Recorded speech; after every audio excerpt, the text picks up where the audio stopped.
We all know the story of the Gladiator tiger written by Frank Stockton, but many of us do not know what really happened at the conclusion of this tale.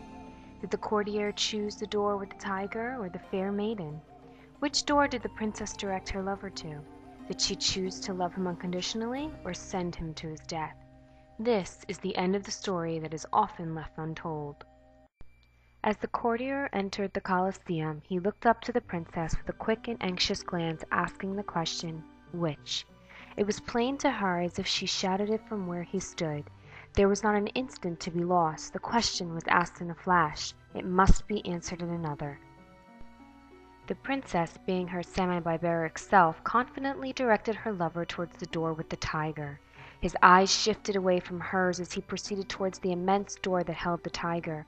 Then he stopped, causing confusion throughout the audience. He stood in the arena for a few minutes, self-communing about whether or not to trust the princess.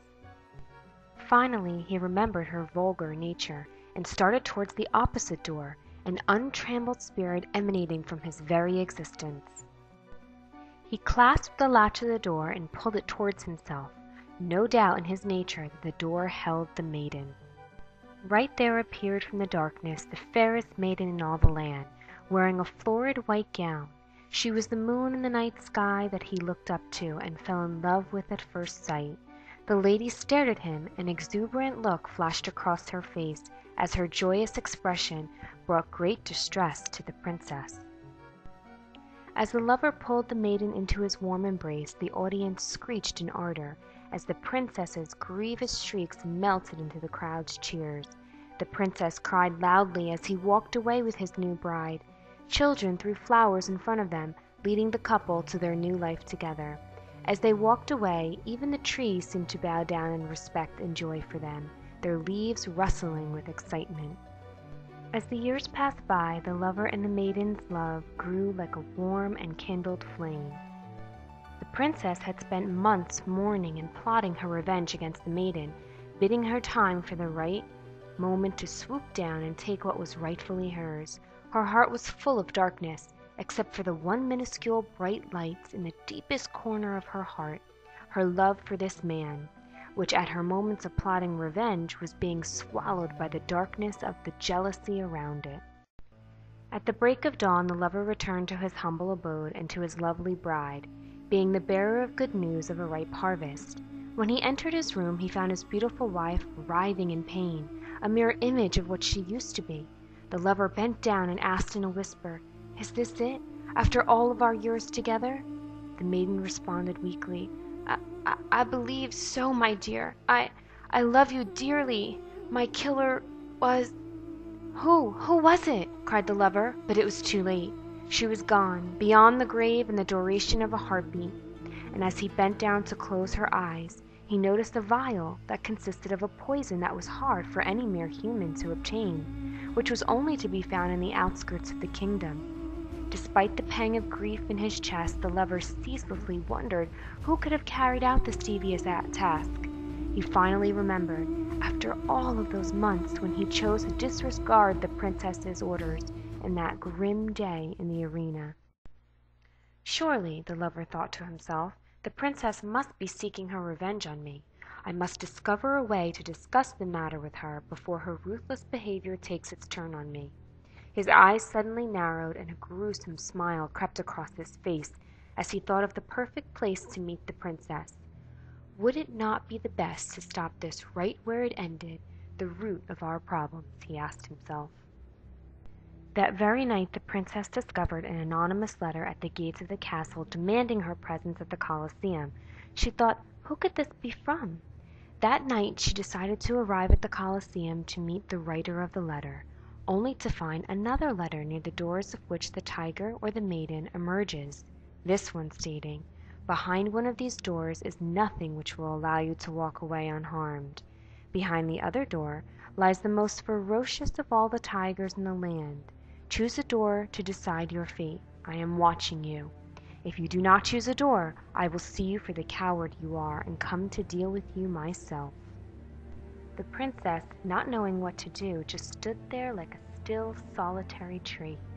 Unexpectedly, something grabbed her. She screamed in fright as she turned around to see her lover, displaying a grim look upon his face as he demanded, "Choose a door, or I will choose one for you."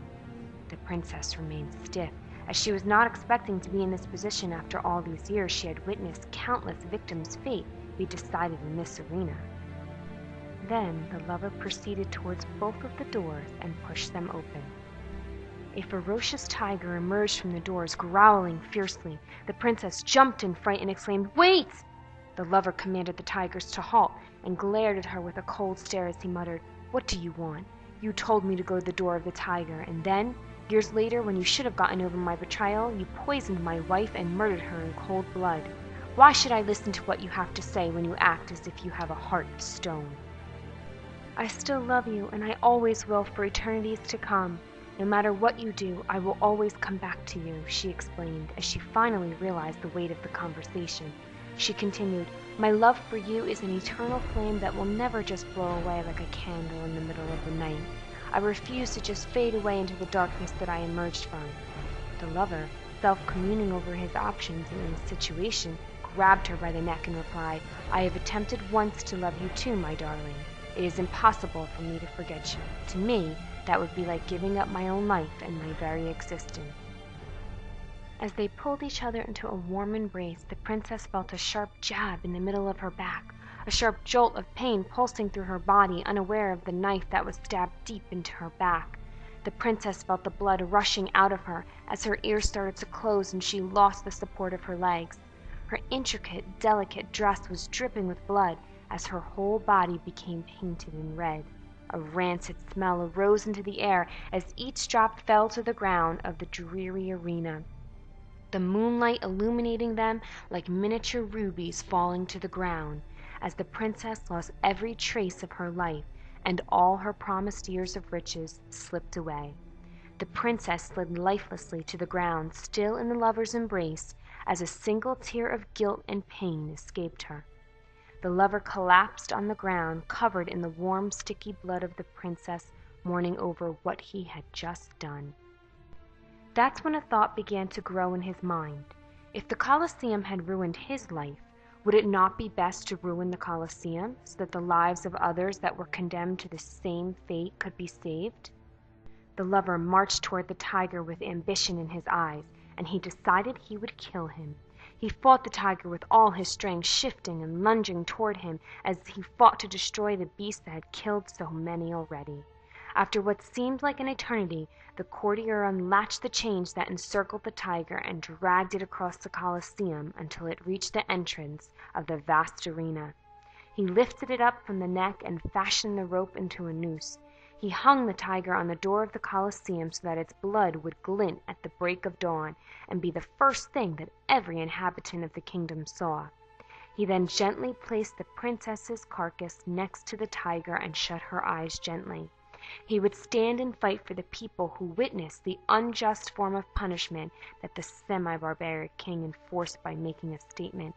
The Colosseum had ruined too many lives to go unpunished. As daylight emerged, the lovers stood beside the princess's body and waited for judgment. As more villagers entered the arena, a murmur rose throughout the crowd. A rumor about the princess's death spread across the kingdom, and once the barbaric king caught wind of this, his anger surpassed that of anything he had ever felt before. When he reached the Colosseum and saw his beloved daughter, he buckled to his knees. The villagers suddenly gasped at the sight of their barbaric king acting as if he were powerless. After a few moments of gathering his thoughts and feelings, the king once again stood up high and mighty. He announced to his people, "The murder of my daughter must be brought to justice." The king then announced that the execution of the lover would take place immediately. By the afternoon, the Colosseum that day was packed with villagers who anticipated the worst for the princess's former lover. No one had ever witnessed a crowd this massive.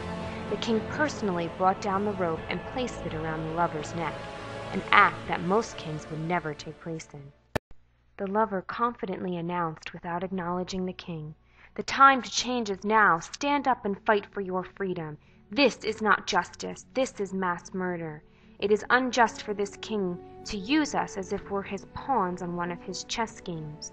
It is not fair for this king to stick whomever he accuses of committing a crime in this horrid place to find out our fate by choice as entertainment. I would rather be executed than continue to live under such conditions." The king was flabbergasted by the lover's point of view. As he tightened the rope around the lover's neck, the man who slaughtered his daughter rambled about justice and took his last breath while he died beside the princess at the entrance of the Colosseum. The courtier made his final point, and the king may have had his revenge, but the damage was already done. A seed of doubt had been planted in the people's thoughts as they had begun questioning the king's morals and their trust in their barbaric leader. The king never got to use the Colosseum after that day. The courtier's words had initiated riots within the kingdom that not even the king's guard could control. Alas, the semi-barbaric king was gone, but the revolution had just begun.